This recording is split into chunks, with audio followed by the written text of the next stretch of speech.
Assalamu alaikum warahmatullahi wabarakatuh. Kansubire nti muli bulungi bassebo ne bannyabo nkwaniriza nateera ku Vast Range 256 ne Empire Online TV Facebook page. From wherever you catching the show, nsanse nnyo okubaate nga tuli ffenna ne nkusaba okwongera okutambuza omulamwa guno. Share the video to as many people as you can, and of course let's move the information mpaka ku muntu asembayo. Mbuuza ku mwena abawangalira mu diaspora, how are you doing guys? Mbuuza ku bawangalira mu America, mbuuza ku bawangalira mu Europe, mbuuza ku bawangalira mu Middle East, mbuuza ku bawangalira mu Asia, kw'ossa nammwe abawangalira ku Ssemazinga Africa. Specifically abali mu Uganda, mugamba mutya abali e Masaka, mugamba mutya abali e Mubende, mugamba mutya abali e Gulu, mugamba mutya abali e Koboko, Tirinyi, Lira, Soroti, Sironko, abali e Mukono, mugamba mutya abali e Kanungu, Mbarara, Bushenyi, abali e Lushere, each and every part of Uganda. Thank you so much for watching Vast Range 256. My name is Simpo, MC Ekimeza live. Amawulire agakagwawo ngenda banga ngakuwa byobadde tonaba kumanya ogenda banga obifuna. Kyolina okukola kiri kimu, just gwe kalira bukalizi, tambuza video, gisharing, gamba banno nti the boy is live. Ebula ennaku musanvu, only 7 days, eggwanga Uganda ligende mu kalulu. Every 5 years musemateeka w'eggwanga Uganda, buli luvannyuma lw'emyaka 5, bannayuganda bakeera ku makya ne basimba line ne balonda omukulembeze agenda okuba nga atwala eggwanga kw'ossa n'ababaka ba parliament for the next 5 years. Ennaku z'omwezi nga 15, omwezi guno gwennyini, omwaka guno gwennyini, bannayuganda basuubirwa okuba nga balonda president agenda okufuga eggwanga lino for the next 5 years. Tekikyaliko kweka. It is not hidden anymore nti eggwanga Uganda lyayawulwamu ebiwayi ebyo. Kino n'omwana omuto akiraba nti eggwanga Uganda lirina ebibiina by'obufuzi kati biri bibiri ebirwanira entebe y'obwa president. Waliwo ekibiina kye bayita ekya banyigirizibwa nga kikulemberwa Robert Kyagulanyi Ssentamu Bobi Wine. Then waliwo n'ekibiina ekiyitibwa ekyabanyigiriza nga kikulemberwa Yoweri Kaguta Museveni. It is either you're on the side of the oppressed or the oppressors. So Ugandans are waiting to cast their vote on that day, the 15th of January. Wasebo obanyabo andaba wenzijidde ku live eno nzize n'amawulire agakwata ku Right Honorable Joel Ssenyonyi nga ono ye leader of opposition. Joel Ssenyonyi ye spokesperson w'ekibiina kya National Unity Platform, mu Luganda tumuyita Ssekamwa. Just a few months ago, omu ku abo baavuganya naye mu kifo ky'omubaka akiikirira abantu b'e Nakawa West, omukulu amanyikibwa nga Ivan Bowe, yavaayo n'agenda mu kooti n'awawaabira omusango. Ekisinga okwewuunyisa bassebo ne bannyabo, ekkooti evuddeyo n'ewa ensala yaayo. Olunaku lw'ejjo baafunye okutegeezebwa ekkooti ng'ebayita era baagenzeeyo newankubadde nga Joel Ssenyonyi teyabaddeyo, yasindise omukiise we nga yabadde kanso Elias Luyimbazi Nalukoola. Now ekkooti yabagambe tugenda kuwa ensala yaffe nga tuyita ku mukutu nga bwe baakola ku musango gwa Walukagga. Gwe ssebo bannya bandaba, ekkooti just a few minutes ago evuddeyo n'ewa ensala yaayo era ng'etegeeza nti omusango guno eguggyemu enta, n'egamba nti buli muntu ali ku kino ekifo akkirizibwa okwesimbawo era ne bagamba buli omu agenda ku miitinga their costs musango guno. Now ekisinga okwewunyisa nti bino ebintu bibadde byakiwuddiisa oba kiguumaaza newankubadde era nga bituliiriddeko attention kaffe ne time yaffe abasinga temwabitegedde. This is the reason as to why ngamba byabadde bya kigumaza. Omukulu amanyikibwa nga Ivan Bowe rather whatsoever. First and foremost, this fella tewali amumanyi. Kitegedde. Now, ono Omujega okujja mu nsonga eno ye yabaze n'agamba nti people don't know me but I need to create awareness and attention for people to know who I am. Era bw'atyo n'akozesa omusango guno okulipira Right Honorable Joel Ssenyonyi naye asobola okuba nga atambulirako ku masannyalaze ga Joel Ssenyonyi. Now, ekkooti yo yabatwali tukimanyi tesobola kujjamu Ssenyonyi. Era nabagambye nti ekigenda otwewuunyisa nga tebamugyemu because anyway basobola they can do anything because bano bo tebakyaswala baswaza buswaza. Omulamuzi abeera wano eno ne bamukubira essimu ng'ebula eddakiika 5 agenda atule mu kkooti ne bamugamba kati yogera bw'oti. Era olumala okwogera n'avaayo n'agenda nga mu butuufu tewali any justification whatsoever ku ebyo byayogedde. Naye this time round bagenza okulaba nga empologoma enjovu tebasobola gitwalira mu kutiya era bamaliriza bagitadde.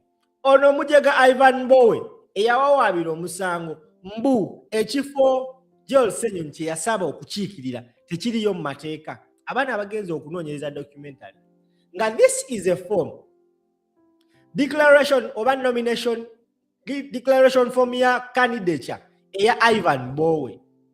Omukulu ono nga eyali returning officer bamuyita Hasache Rashid e Kampala naye yamuwandiika Parliamentary Electoral Act caption blah blah blah Ivan Bowe nomination form nga ataddeko Nakawa West constituency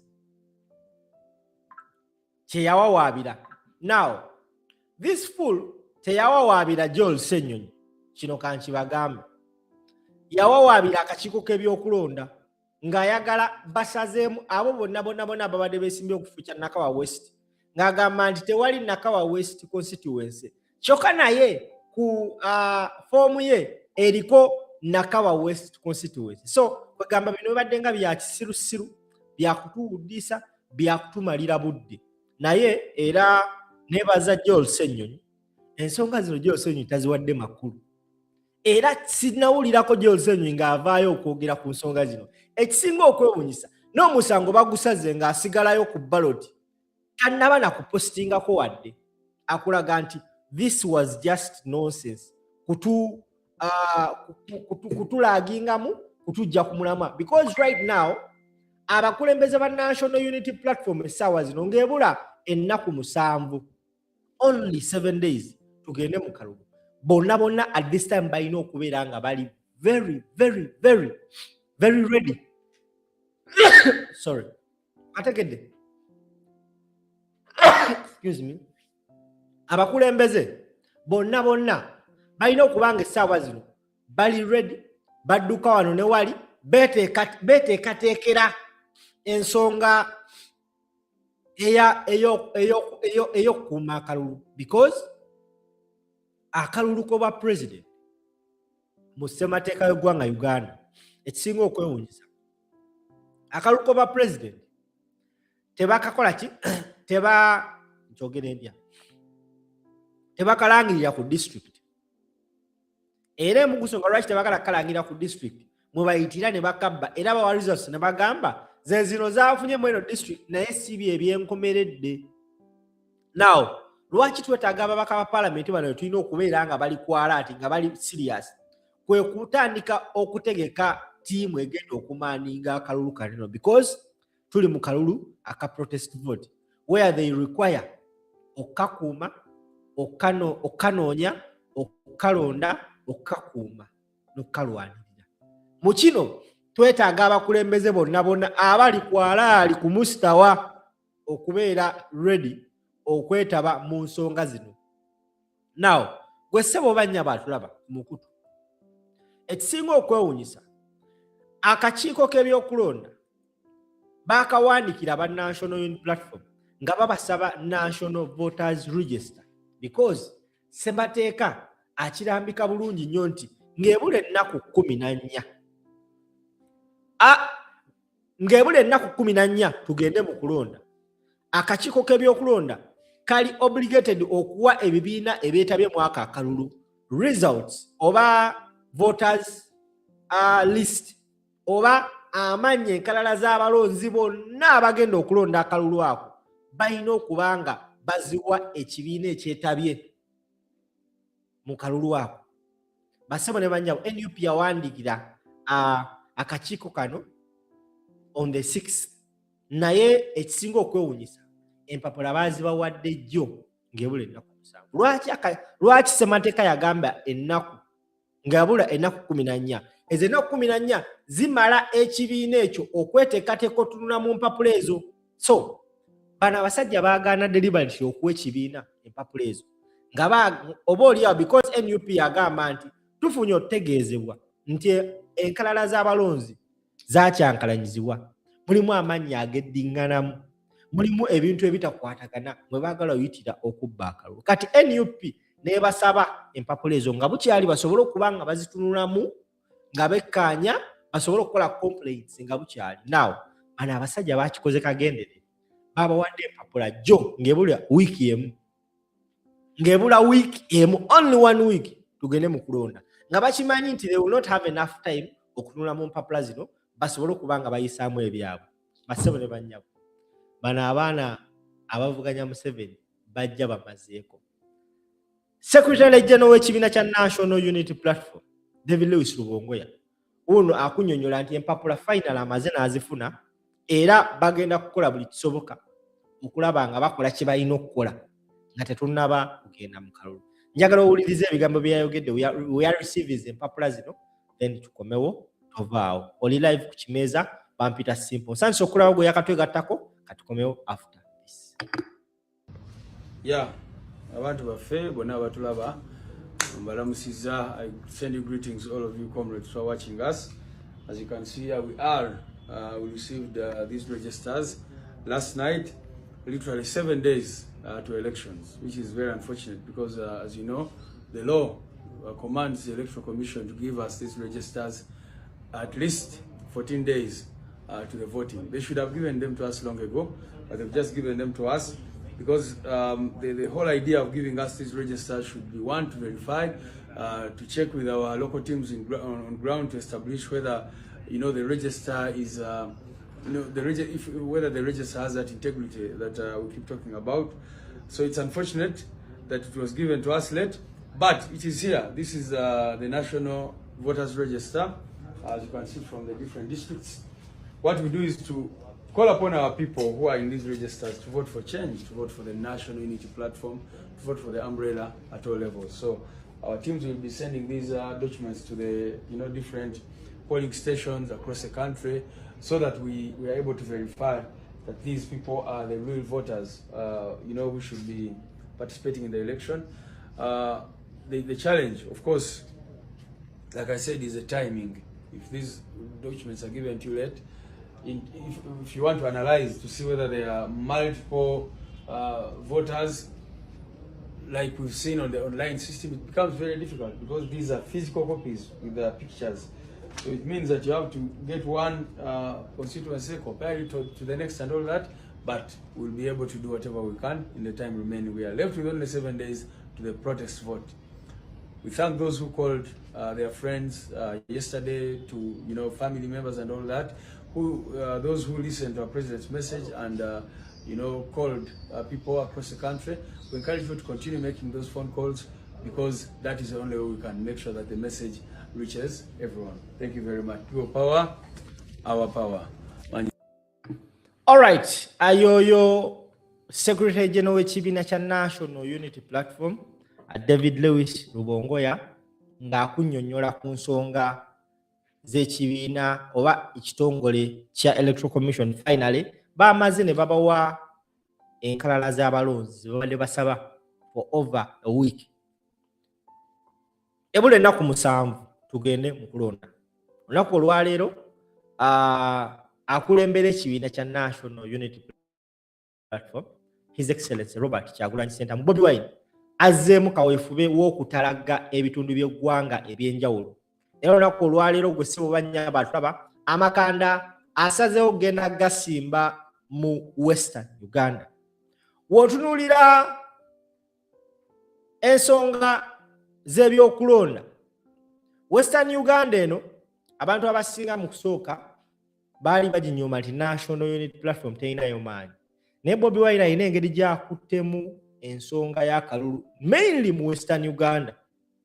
Edda kyali nga kizibu nnyo opposition leader okuba nga alina amaanyi nga Kyagulanyi galina mu Western Uganda.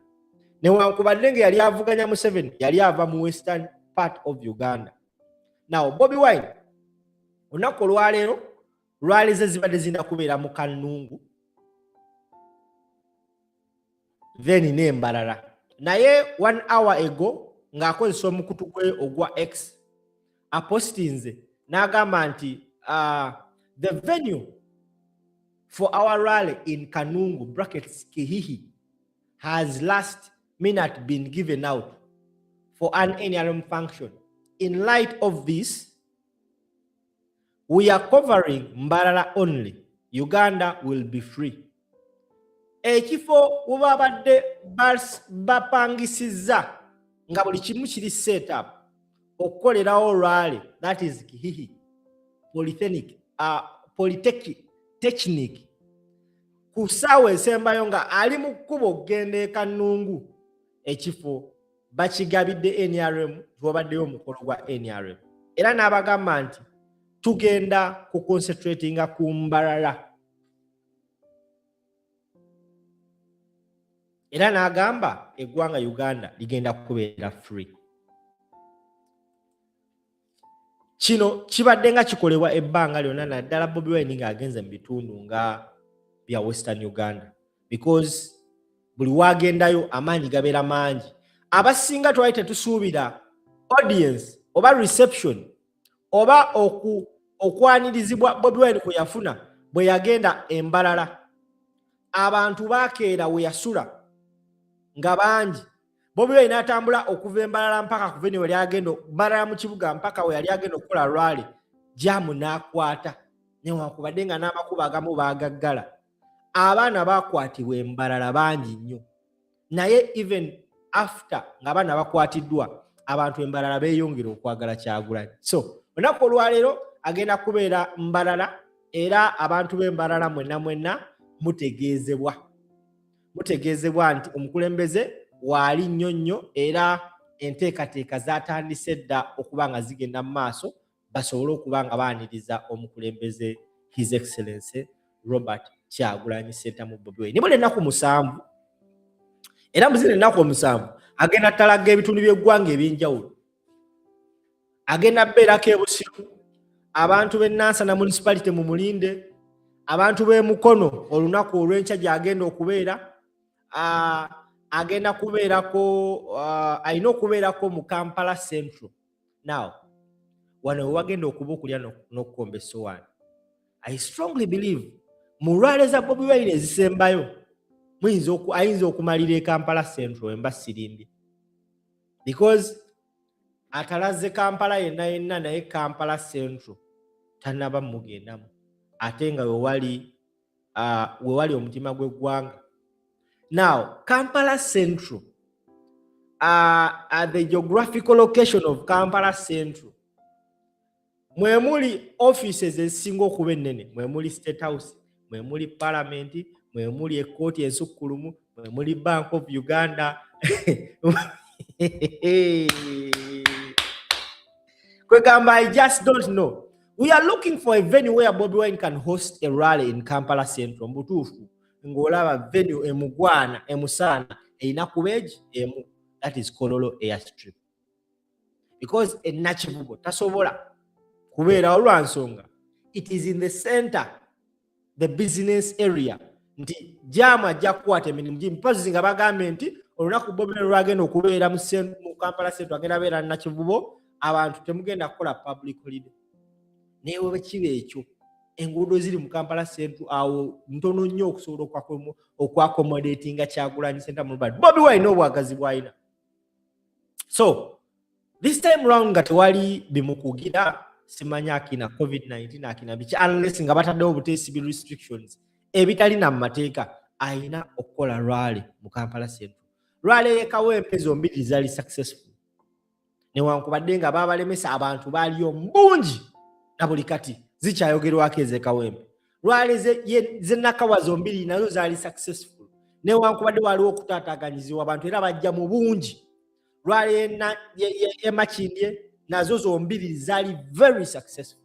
Then rally ye Lubaga zombiri zaali successful. Now Kampala Central tanabagendayo. Olunaku lw'enkya is going to be in Mukono, and trust me, Mukono municipality gye mmanye ya Namboze nga baakoze dda ne program butya bwagenda otambula, it is going to be massive. Kigenda kubeera blood gwe atulaba, kigenda kubeera blood ennyo nga bw'okiwulira.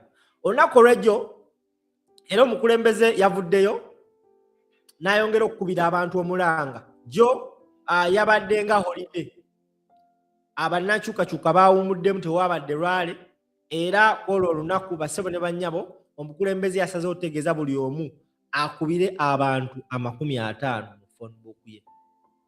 Abaana baakubye amasimu, wabula mu baakubye amasimu n'omukulembeze teyalutumidde mwana. We saw a clip nga akuba essimu nga yeegayirira abantu okumulonda. Now ebintu ebimu ebiriwo mu byobufuzi by'eggwanga Uganda ojja kikiriza oba ojja kigaana tebibaddeewo. There is so much that Bobi Wine has introduced mu byobufuzi by'eggwanga Uganda. There is so much. Ekisooka ye musajja eyasinga okuteeka amaanyi ku social media.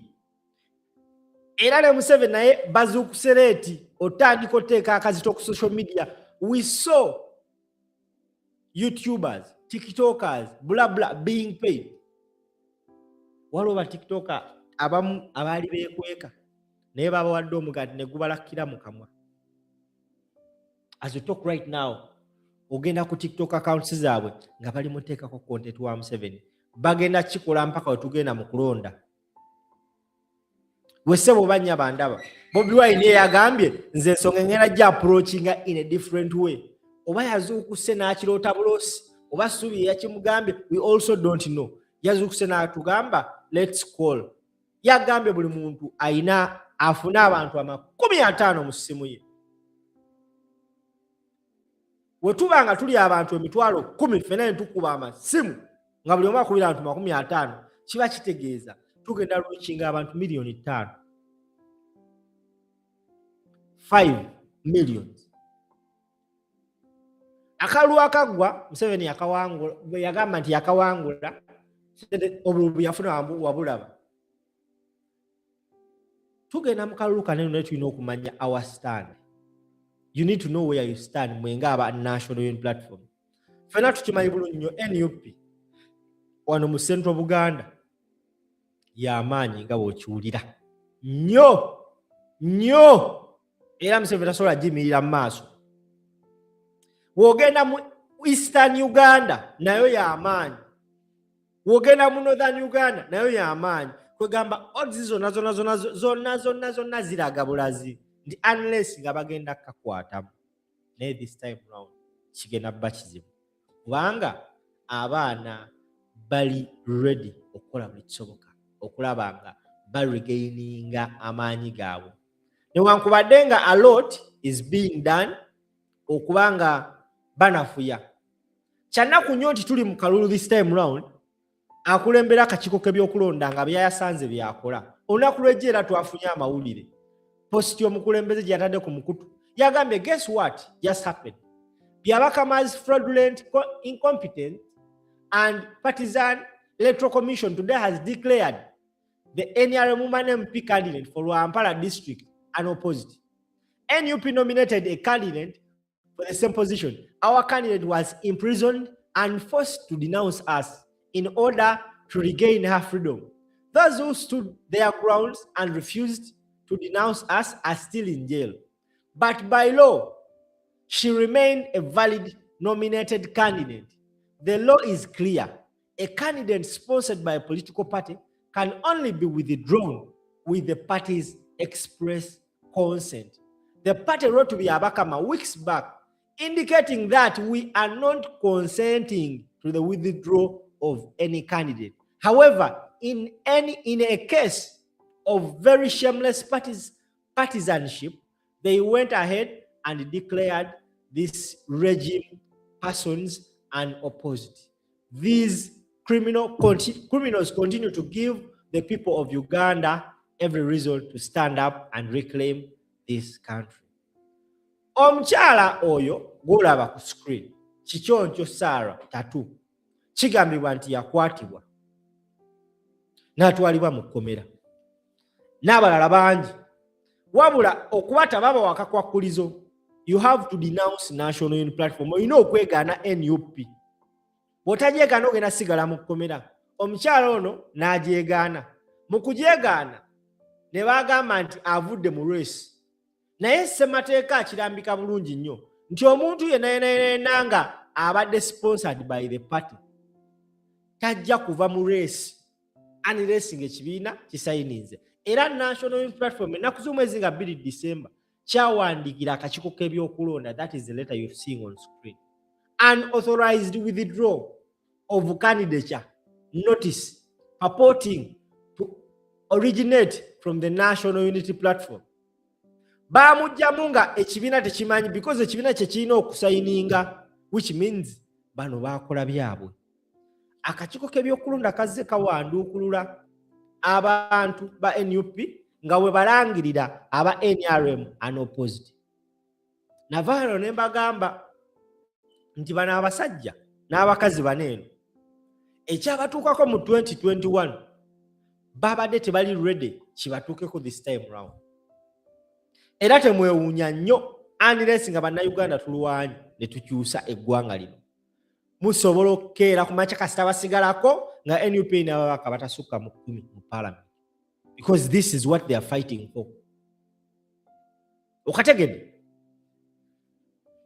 abasajja bano n'abakyala bano akalulu akaggwa bwe twakajjamu nga NUP balinamu okunyoomanyoma. Abo abato n'abatalina kunyoomanyoma bayitawo, the likes of Anita Among. Teyawa chance yonna Anita Among asobola okwejjamu engoye n'atambula budde singa kikibanga kimuyisaawo nga tebamuvuganyizza.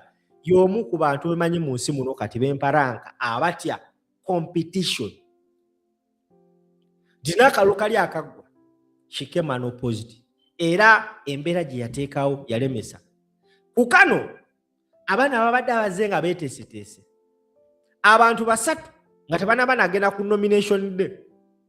Akakiiko k'ebyokulonda kabawanduukulula mu lwokaano nga bagamba those who are not registered voters of Bukedia. Newankubadde nga the same people voted last time in Bukedia.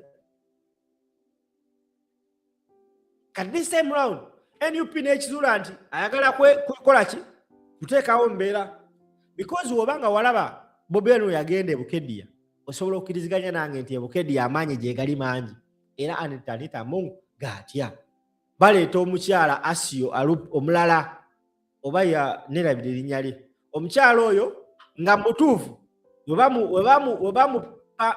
webamupimpinga bulungi yali agenda ateekawo competition eri stiff ku Anita Among. Kyonna kye yakola tugenda olaba nga omukyala ku nomination talabiseeko ekiro aweereza ka voice note nti baamukutte baamuwambye akaaba nti I'll come and tell you in person. Wayitawo ebbanga tono nnyo tulaba bamuparadize ewa Museveni. Kikulaga nti bo baali batya competition. Now bano abasinga abalowooza nti balina amaanyi kumbe amaanyi gakyuka gadda mu bantu ne badda mu kuzembeya, the likes of Amelia Kyambadde naye yandibadde yakola kiri kyeyakola olemesa Hildaman. But of course she can't do it now because Hildaman gyali ate ali kumite. Akalulu akaggwa NUP yalabisa NRM kyekintu NRM kyerwana obutaddamu ku happeninga. Egamba okufaana okutanyagwa wakiri tugenda kuswala, tugenda kukola buli kimu naye buno obwana katubukole kibuli kye twagala. So nze sina ssuubi nti muba MP.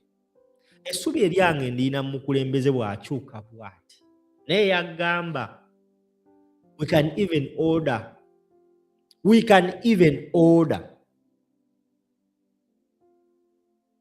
by elections. Remember mu manifesto ya NUP yagamba nti singa atuula bw'ati ku ntebe agenda sooka buli tteeka eryakwatibwako dizzaayo. Ekimu ku biremesezza Museveni mu buyinza, kino njagala kibagamba leero, ekimu ku biremesezza Museveni mu buyinza is baakola ssemateeka first and foremost ng'abafavoringa, because neewuunya abantu abaatuula mu 1995 ne babaga ssemateeka ng'awa Museveni olukusa okulonda akulira akakiiko k'ebyokulonda, okulonda akulira amagye, okulonda abantu ab'enkizo mu ggwanga Uganda. Na buli kati nkyewuunya abakazi abo n'abasajja abo kwolwo baali banywedde ki? Now, this is what Bobi Wine says. In case I'm voted as the next president of Uganda, ekimu ku byagenda osooka okukola kwe kuzzaawo ssemateeka w'eggwanga, because ssemateeka oyo Museveni baamuwa obuyinza, baamuwa amaanyi mangi okulonda abantu ab'enkizo. Bwe kyomanyi omuntu ow'enkizo, omuntu ali mu bifo ebisalawo mu ggwanga Uganda, Museveni yamulonda. Yakeera n'agamba ono muwadde alonda baminisita. Museveni yalonda akulira akakiiko k'ebyokulonda, yalonda akulira poliisi, yalonda akulira amagye, yalonda akulira amalwaliro. Buli kimu baakimukwasa, eggwanga liri mu ngalo ze. Ensonga lwaki? Nti abadde afutubadde for quite some time. Now, ne bajja bateeka akawaayiro, ne bateeka obuwaayiro mu ssemateeka bwe yajjajjawo. For example, nti president waakufuga ebisanja ebitasukka 2. 2006. Was it 2006 if I'm not mistaken? Yes. Nga ebisanja bye biweddeyo. Najja ne batigaatiga ssemateeka ne bajjawo etteeka ne balikyusa ng'ali free okufuga ebisanja byonna byonna. Kati wali wasigaddeyo eppeesa lyali eri ekkomo ku myaka gy'obwa president. Era mujjukira ebiseera ebyo bwe twalabira Kyagulanyi Robert Bobi Wine ng'azze mu parliament. Katonda yalina ensonga. Abasajja era ne bakwata ku ssemateeka. Nga kino kitegeeza nti asobola osigala ng'afuga eggwanga mpaka lwalifa. Can you imagine waking up one day nga tulina president alinganga Paul Biya? Ndekenze agalifa n'empunya. Agalifa n'empunya. Now, omukulu agamba nti ffe tugenda kukyusa ssemateeka w'eggwanga Uganda, tumuzeeyo ku nnono. Tumuzeeyo ku nnono. Because bagamba nti bano abasajja akalingo ke baliko singa baddamu okubeera nga be batwala eggwanga lino, baagala kuteekawo mbeera nga president tetuddamu kumulonda, because they have faced enough resistance from the public.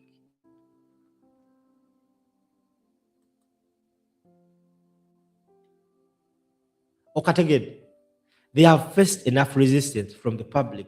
Nti wewe banga bayise kano kesisuubira nti baba naakayitako mu bwangu. Atono nnyo.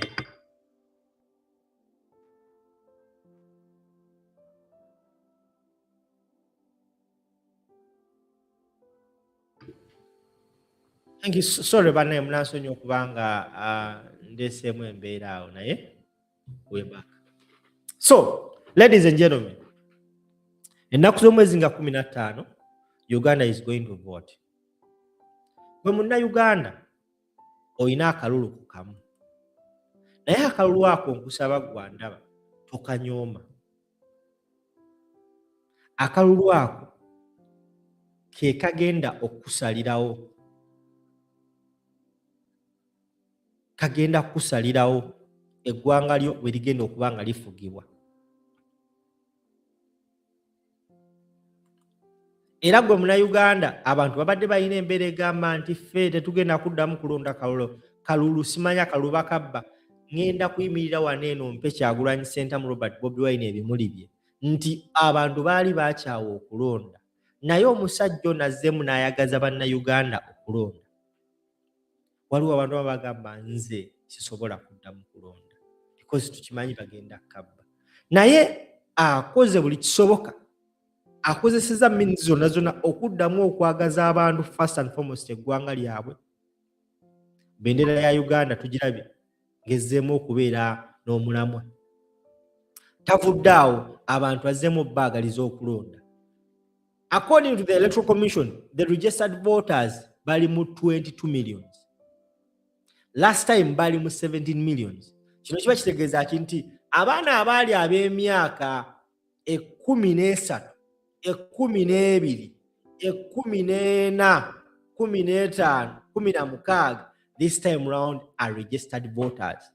Ze millioni 3 ezeeyongeddeko. And trust me, bonna babakubiriza ogenda okugyayo obukonge bwabwe. Gwe Munnayuganda andaba. Kikkakatako okulonda. Gwe muli mu nnamba limoja Munnayuganda gw'olina okuba nagwo. Keera ku makya ssaawa emu genda ku polling station. Londa. Neeronda ekintu eki. Londa umbrella. That is if you want a new Uganda. Because omuntu anoonya awantu wayinza oyimirira agambe nti londa NRM ka mu butuufu tewaliwo. Kati bane nonde NRM ku ddiru ki? Nonde NRM ku ddiru ki? Abavubuka abasinga okuba abangi mu Uganda wallahi billahi tebalina mirimu. Abasajja ba Moses Ali bakyalemedde mu office nga nonda NRM ku ddiru ki? Ne bagamba nti edda eggwanga Uganda mu biseera bya Idi Amin Dada yateeka ssente mu byemizannyo. Tiimu ya Uganda the Cranes negenda mu Africa Cup of Nations omulundi gwasooka, ogwokubiri negenda nesamba mpaka ku finals. Nesamba mpaka ku finals omwaka oguddako Amin ne bamuggyako. Ever since then 40 years Uganda teva yakachika emirundi 3 tegobangayo mupiira tevangako mu kibinja. The least has ever done is a draw. Naye bagamba emyaka 4 NRM efuze twakafuna ekisaawe ekirala eky'omupiira ekitegeerekeka ekiri e Hoima. Nakyo tukifunye after Uganda nga bagiwadde otegeka African Cup of Nations. Singa tekyali ekyo tetwandifunye ekisaawe 40 years. Okategedde 40 years.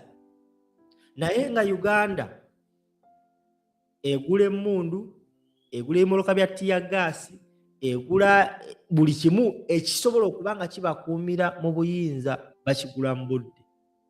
Nze I was so surprised some few years back Nabbanja Musafiri oyo ow'Ekakumiro yagenda n'apaledinga ambulance. Naga bannayuganda tubafunidde ambulance. Tulebaganga ambulance paledinze tukutuku. Naye a day before bali bapaledinze ebimoloka bya police bino ebya tear gas byali almost 500. Ebimoloka byalinga mu 200. Naye njagala kubuuza ekyo kimoloka ebbeeyi yakyo ne ambulance kiki ekisinga obungi? Ne tubeera mu ggwanga nga tutaasibwa ambulances eziguliddwa abantu ba Ssekinnoomu. Gwe Munnayuganda agenda olwona NRM tonaba tutuuka ku referral hospital ng'olina omulwadde ali yeetaaga okutwala bamutwale e Mulago naye nga tewali ambulance esobola mutwala. Omusawo n'agamba ambulance eriwo yakupangisa oyina akakadde. Wano mu Uganda omuntu alwala n'agenda mu ddwaliro gye yandijja obujjanjabi okuwona amangu, wabula ate eddwaliro lyagenzeemu ne limwanguyiza kufa. I got a phone call yesterday by the kano mbadde nkerabidde tugenda mukulona ne kano mukawulire lwaki mba njogera. I got someone sent me a text njagala mugiwulire era ndowooza buno obubaka tusobola obuweereza abakulembeze ku kitebe ekya National Unity Platform. A friend of mine azenga alaba video zenkola. Yesterday he sent me a voice note. Njagala mugiwulire simanyi wa munagiwulira bulungi.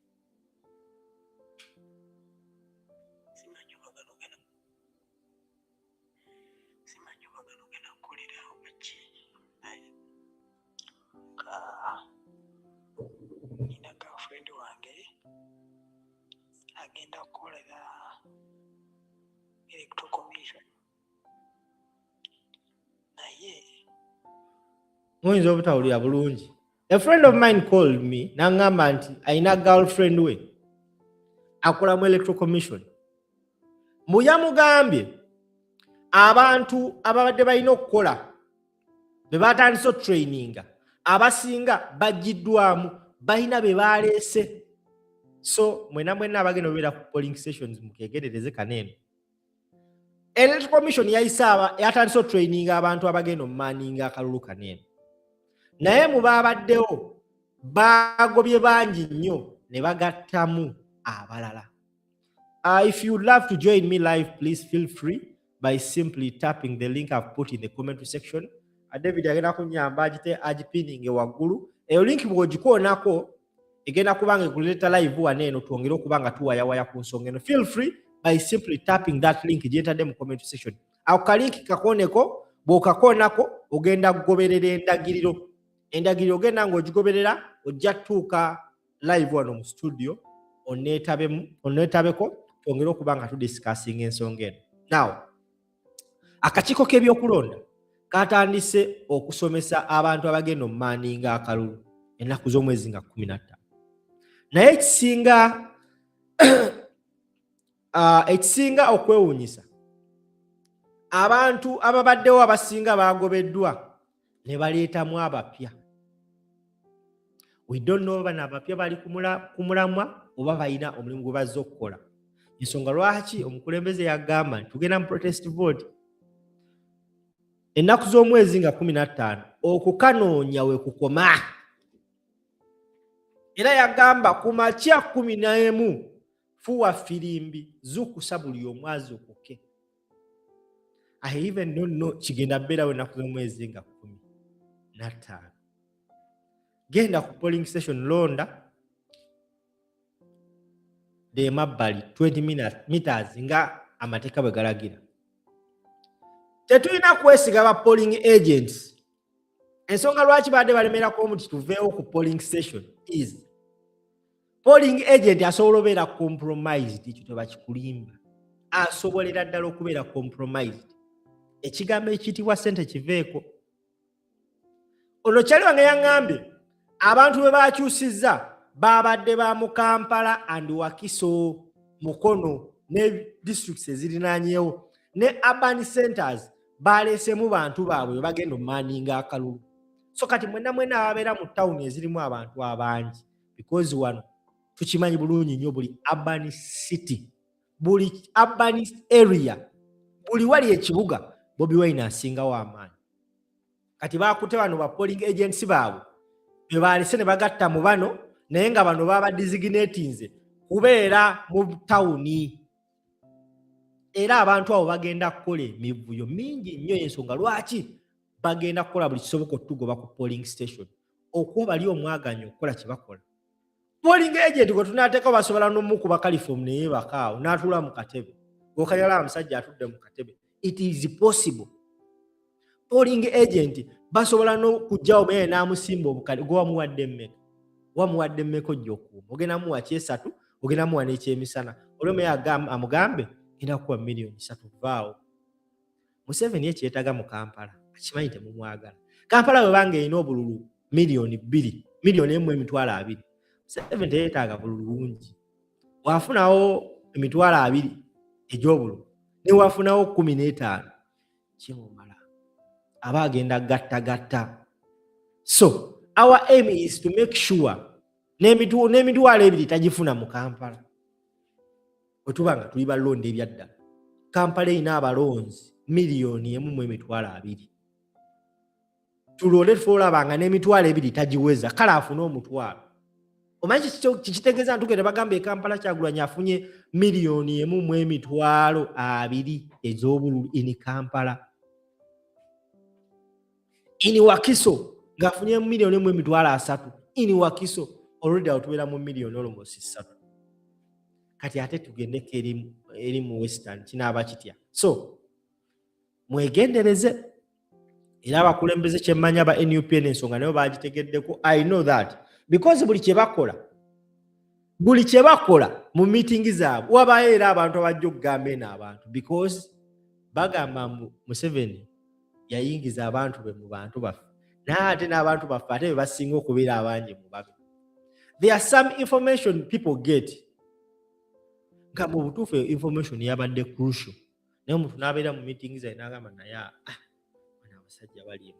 Kyagulanyi akeera ku makya n'agamba I've got an information this and this is going to happen. Ndowooza abasinga ne beemunya naye omusajja abijjawa nti ne mu bbo mwennyini baabakoowa dda just abamu baliyo lwa ssente. Kyova olaba nze sinza omu ku bantu abagenda okukeera ku makyanvume bano bashaloomu bakasuku bashira price sisobola keera bavuma era bwe nsobola okukeera okubateekako embeera nga nabo basazeho going physical ne bannayuganda naye nti boogezi I know akasente ke kafuusa obuzibu era kakasa ebigambo bino singa twalina kamera esobola okulaba nga balonda mugenda kusanga abasinga bonna bagenda teekingambula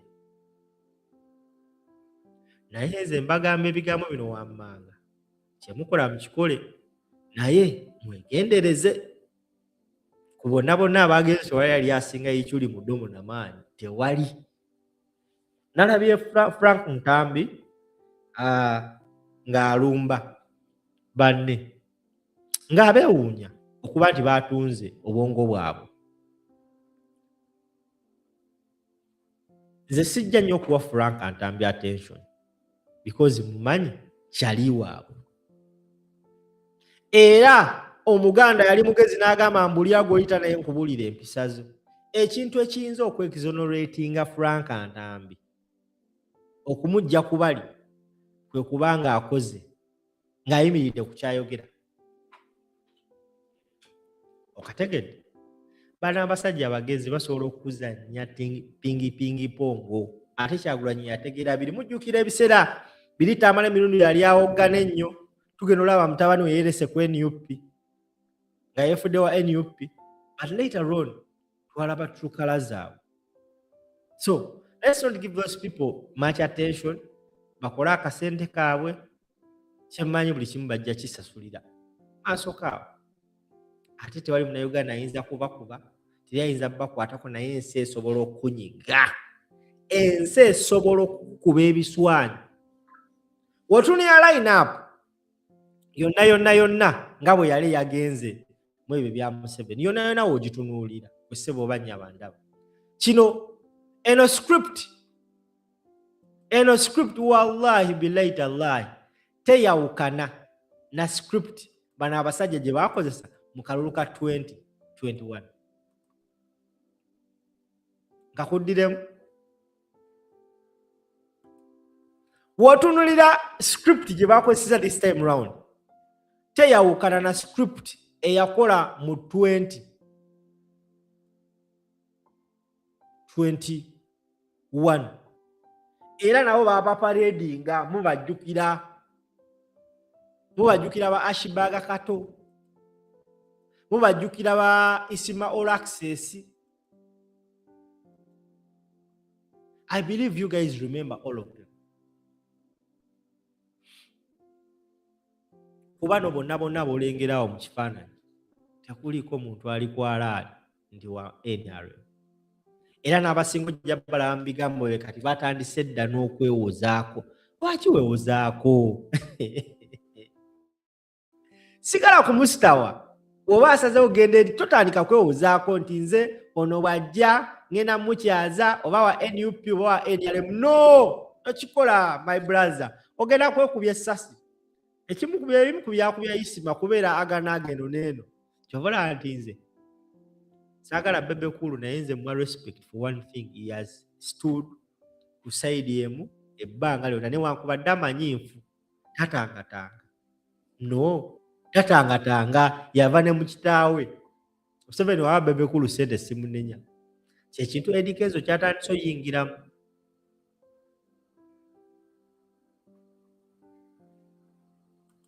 Okategedde. So thank you so much ladies and gentlemen mwena ababadde naffe kuva gye twatandikidde. Sifunyeyo omuntu aneegaseeko naye we shall link up later on.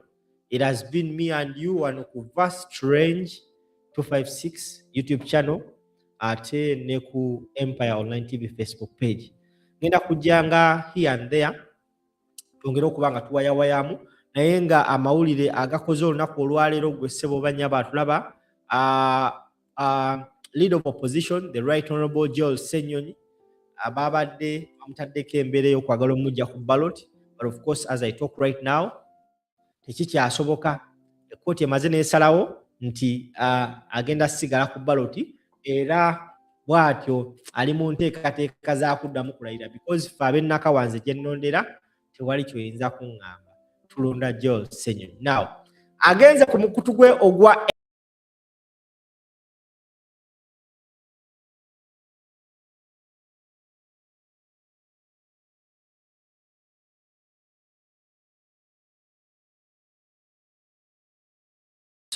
agenze ku mukutu gwa X n'ateekayo post eyo bw'atyo n'ategeeza eggwanga nti Jeremiah 1:19 they will fight against you but they shall not prevail against you, for I am with you, declares the Lord, to deliver you.